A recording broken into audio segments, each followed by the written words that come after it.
Assalamualaikum warahmatullahi wabarakatuh. Kembali lagi di channel Pena Mahabbah. Pada kesempatan kali ini kita akan membahas masalah kisah sahabat Rasulullah sallallahu alaihi wasallam melaksanakan salat saat kakinya diamputasi. Sebuah kisah teladan dari seorang tokoh utama ilmu fikih di kota Madinah. Saat itu dirinya dihadapkan dengan penyakit berbahaya yang mengharuskan kakinya diamputasi. Beliau adalah Urwah bin Zubair, putra dari sahabat Rasulullah, yakni Zubair bin Awwam. Dukungkanlah dakwah kami ini dengan cara like, komen, dan berlangganan, serta bagikan dakwah kami ini agar bermanfaat bagi yang lainnya. Sungguh beruntung Urwah bin Zubair adalah Allah telah menakdirkannya lahir dari rahim Asma binti Abu Bakar As-Siddiq, yang tak lain putri dari Abu Bakar. Asma seorang sahabiah ternama, sedangkan ayah Urwah ialah seorang yang telah dijamin masuk surga bersama 10 sahabat Rasulullah lainnya. Bibinya ialah Ummul Mukminin Aisyah radhiyallahu anha, seorang wanita brilian dalam sejarah manusia. Urwah dibesarkan dalam nuansa syarat akan nilai-nilai ketakwaan, keilmuan dan akhlak mulia, sehingga hal itulah yang membuat Urwah memiliki keistimewaan khusus pada dirinya.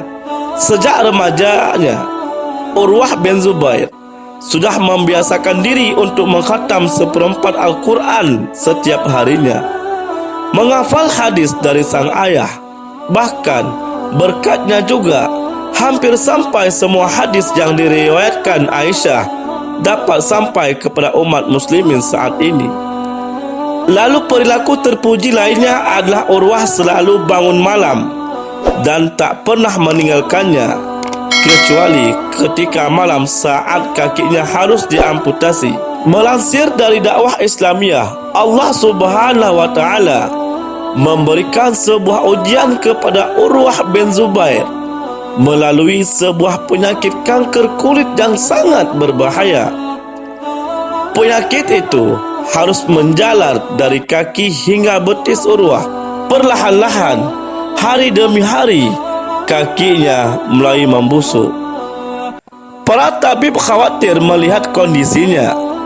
Jika terus dibiarkan, penyakit itu akan menjalar ke seluruh tubuhnya. Akhirnya para tabib memutuskan untuk memotong bagian kaki Urwah yang sudah membusuk. Dengan lemah lembut, mereka membicarakan keputusan tersebut dan menawarkan Urwah untuk meminum khamar agar bisa menangkal rasa sakit selama proses amputasi dilakukan. Namun Urwah berkata, "Tak pantas rasanya jika aku menegakkan barang haram sambil mengharap kesembuhan dari Allah." Mengejutkan para tabib-tabib. "Kalau begitu, kami akan memberimu obat bius." Para tabib kembali memberi saran kepada Urwah, "Aku tak ingin salah satu anggota tubuhku diambil tanpa terasa sakit sedikit pun.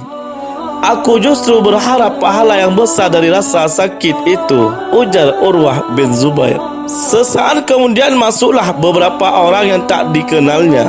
"Siapa mereka?" tanya Urwah. Para tabib menjelaskan jika mereka adalah orang-orang yang diminta untuk memeganginya selama proses amputasi, karena dikhawatirkan akan lepas kontrol karena tak bisa menahan rasa sakit. Lagi-lagi Urwah menolaknya dan meyakinkan para tabib jika dirinya mampu mengendalikan diri.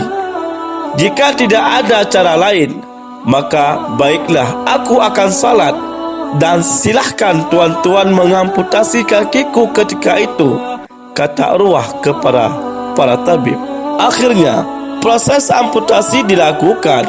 Mereka memotong kakinya pada bagian lutut, sedangkan Urwah diam dan tak merintih sedikit pun ketika itu. Beliau benar-benar tersibukkan oleh salatnya, sampai-sampai gesekan-gesekan gergaji tak terasa baginya. Masya Allah, sungguh dahsyat kekuatan doa dan salat yang dilakukan Urwah. Usai pemotongan, para tabib mendidihkan minyak zaitun dan menyiram bagian yang terpotong dengan minyak tadi untuk memberhentikan pendarahan yang masih mengalir keluar akibat amputasi itu. Dah membuat rintihan sakit, layaknya sekujur tubuh terbakar.